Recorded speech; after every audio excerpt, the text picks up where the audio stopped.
شروع اللہ کے نام سے جو بڑا مہربان اور نہایت رحم کرنے والا ہے۔ محترم عزیز دوستو، السلام علیکم۔ محترم ناظرین، آج میں آپ کو ایک ایمان فروز واقعہ سنانے جا رہا ہوں جو آپ کا ایمان تازہ کر دے گا۔ یہ واقعہ ہے حضرت عیسیٰ علیہ السلام اور ایک بے ایمان دھوبی اور کالے ناگ کا۔ دھوبی نے کیے ایسے کام کہ لوگ اسے ہوئے پریشان۔ اس کو ملنے والی تھی سزا، پر وہ بچ گیا۔ کس عمل سے؟ تمام دوست یہ خوبصورت ویڈیو آخر تک ضرور دیکھیے۔ ایک مرتبہ حضرت عیسیٰ علیہ السلام ایک ایسی بستی سے گزر رہے تھے جہاں پر ایک دھوبی رہا کرتا تھا۔ وہ انتہائی بد اخلاق اور بدتمیز تھا، ساتھ ساتھ چور بھی تھا، اور اس کی بد اخلاقی اور غیبت کرنے کے انداز کی وجہ سے لوگ اس سے بہت زیادہ تنگ تھے۔ اور سب سے بڑی بات کہ وہ کپڑے چراتا تھا، لوگوں کے کپڑوں میں سے سامان نکال کر واپس نہیں رکھتا تھا اور سامان کو بازار میں بیچ دیتا اور کھا پی کر اپنا گزارا کرتا تھا۔ شروع میں تو لوگوں کو پتہ ہی نہیں چلتا تھا۔ جب وہ کپڑے چرا لیتا تھا، کپڑوں میں اگر کسی کو سامان آ جاتا تو وہ سامان چرا لیتا اور لوگوں کے کپڑے ادھر ادھر کر دیتا۔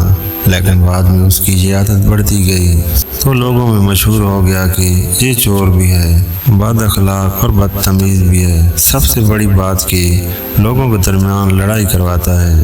غرض یہ ہے کہ علاقے والے اس سے بڑے تنگ تھے۔ اللہ کے نبی حضرت عیسیٰ علیہ السلام اسی بستی میں داخل ہوئے، کس غرض سے کہ رہنمائی کرنی ہے اور لوگوں کو اللہ کی وحدانیت کے بارے میں بتانا ہے۔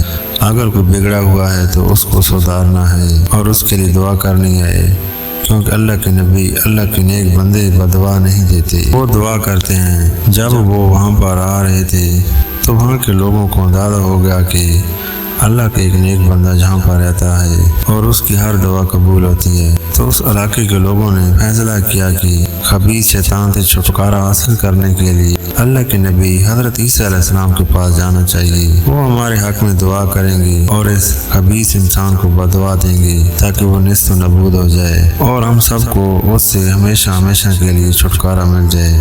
چنانچہ ایک دن وہ لوگ دیکھ رہے تھے کہ یہ دھوبی گھاٹ پر جاتا ہے۔ ہم اسی وقت حضرت عیسیٰ علیہ السلام کے پاس پہنچیں گے، چونکہ اگر اس کے سامنے پہنچے تو اس سے دھوبی کو معلوم ہو جائے گا۔ چنانچہ ایک دن جب دھوبی سب کے کپڑے لے کر اپنے دھوبی گھاٹ پر چلا گیا، جب وہ بستی سے باہر تھا تو وہ لوگ مل کر حضرت عیسیٰ علیہ السلام کے پاس آئے اور درخواست کی کہ حضرت عیسیٰ علیہ السلام، آپ اللہ کے نبی ہیں، آپ جو دعا کریں گے وہ اللہ ٹالے گا نہیں۔ آپ اس دھوبی کے حق میں بدعا کیجیے، ہم اس کو اس بستی سے نکالنا چاہتے ہیں، ہم چاہتے ہیں کہ اس پر عذاب آ جائے۔ آپ علیہ السلام نے کہا کہ کسی کو بدعا نہیں دینی چاہیے اور عذاب ہمارے کہنے سے نہیں آتا، اللہ تعالیٰ کے حکم سے آتا ہے، اور اللہ کے نبی کسی پر عذاب لانے کی دعا نہیں کرتے۔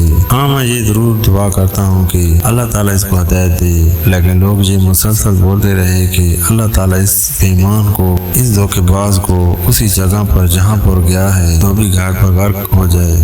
لوگ جو تکلیف میں تھے اس کے حق میں بدعا کر رہے تھے، وہاں پر وہ بدعا دے رہے تھے کہ اس پر عذاب نازل ہو جائے اور بستی میں واپس نہ آئے۔ یہاں پر اس دھوبی نے کیا عمل کیا؟ وہ دھوبی کپڑے دھو رہا تھا اور چاہتا تھا کہ کپڑوں میں سے چرا لیا جائے یا کپڑے چرا لیے جائے یا کپڑے رد و بدل کر دیے جائیں۔ اب یہ وہ عمل کرنا ہی والا تھا کہ ایک فقیر کا گزر وہاں سے ہوا۔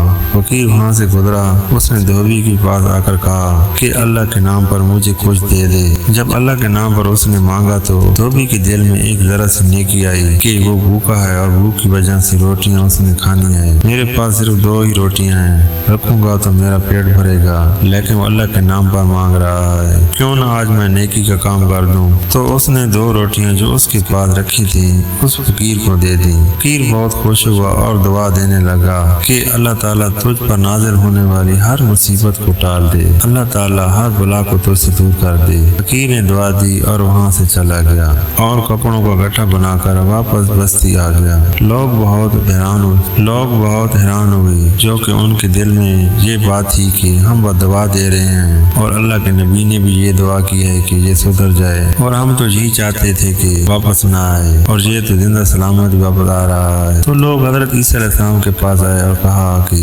دھوبی کو تو کچھ بھی نہیں ہوا، جبکہ اس نے اتنے گناہ کیے، ہم تو آپ کے پاس آئے تھے کہ اللہ آپ کی دعا رد نہیں کرے گا۔ لوگ ابھی حضرت عیسیٰ علیہ السلام سے سوال ہی کر رہے تھے کہ تو آپ علیہ السلام نے یہی مناسب سمجھا کہ دھوبی کو بلا کر پوچھا پوچھا جائے۔ آپ علیہ السلام نے دھوبی کو اپنے پاس بلایا اور سوال کیا کہ ہمیں لگتا ہے کہ تو نے کوئی خاص عمل آج کیا ہے۔ دھوبی بولا کچھ بھی نہیں، میں نے کوئی ایسا عمل نہیں کیا، بس ایک فقیر آیا تھا، بھوکا تھا، میں نے اپنے حصے کی 2 روٹیاں جو پاس رکھی تھی اس کو کھانے کے لیے دے دی۔ اس نے مجھے دعا دی کہ تجھ پر آنے والی ہر مصیبت، ہر بلا جو نازل ہونے والی ہے آج تجھ پر سے ٹل جائے اور تجھ سے دور ہو جائے، اور یہ دعا دیتے ہوئے وہ چلا گیا۔ اتنے میں حضرت عیسیٰ علیہ السلام کو اللہ پاک نے وحی بھیجی اور ارشاد باری تعالیٰ ہوا، اے عیسیٰ روح اللہ، اس دھوبی سے کہیے کہ اپنی گٹلی کو کھول لے اور اس کو حکم دیجیے کہ اپنی گٹلی کو کھول کر سب کے سامنے رکھے۔ حضرت عیسیٰ علیہ السلام نے دھوبی کو گٹلی کھولنے کو کہا۔ اس نے جب کپڑوں سے بھری گٹڑی کو کھولا تو اس میں سے ایک بڑا ناگ پھن پھیلائے، لیکن حیرت کی بات یہ تھی کہ اس کا منہ سلا ہوا تھا۔ حضرت عیسیٰ علیہ السلام نے ناگ سے پوچھا، اے ناگ، تجھے اس دھوبی کو مارنے کے لیے بھیجا گیا اور اللہ کو حکم دیا گیا تھا، لوگ اس کو بددعا دے رہے تھے، اللہ تعالیٰ نے اس پر عذاب نازل کرنا تھا، تو نے اس کو کیوں نہیں مارا، اس کو کیوں نہیں کاٹا؟ تو سانپ ادب سے عرض کرنے لگا، اے اللہ کے نبی عیسیٰ روح اللہ، سلام عرض کرتا ہوں، اللہ نے مجھے اس کو ڈسنے کے لیے بھیجا تھا، لیکن اس کو ڈسنے کے لیے آگے بڑھ رہا تھا کہ اس انسان نے 2 روٹیاں صدقہ کر دی۔ ایک فقیر آیا، اپنے حصے کی 2 روٹیاں اس فقیر کو دے دی، جبکہ یہ خود بھی بھوکا تھا، لیکن اس انسان کی بھوک اس نے مٹا دی تھی، اس سے پہلے کہ میں اس کی جانب بڑھ کر اس کو ڈستا، اسی وقت فرشتے زمین پر اترے اور میرا منہ سی دیا تو میں اس کو ڈس نہ سکا اور اس کے کپڑوں کی گٹڑی میں جا کر بیٹھ گیا۔ یہ سن کر حضرت عیسیٰ علیہ السلام نے دھوبی سے فرمایا کہ اے اللہ کے بندے، تو نے کتنے گناہ کیے، غیبت کی، لوگوں کے دل دکھائے، چوری کے حرام کام تو نے کیے، لیکن تیری ایک نیکی کی وجہ سے، تیرے ایک صدقہ دینے کی وجہ سے اللہ تعالیٰ نے تیرے سارے گناہ معاف کر دیے، لہذا آپ اس صدقے کے عمل کو جاری رکھنا اور گناہوں سے بچے رہنا۔ یہاں پر جتنے لوگ کھڑے ہیں ان سے معافی مانگ اور توبہ کر کہ آئندہ چوری نہیں کرے گا، اور سچ میں اس نے اور لوگوں نے اس کو معاف کر دیا۔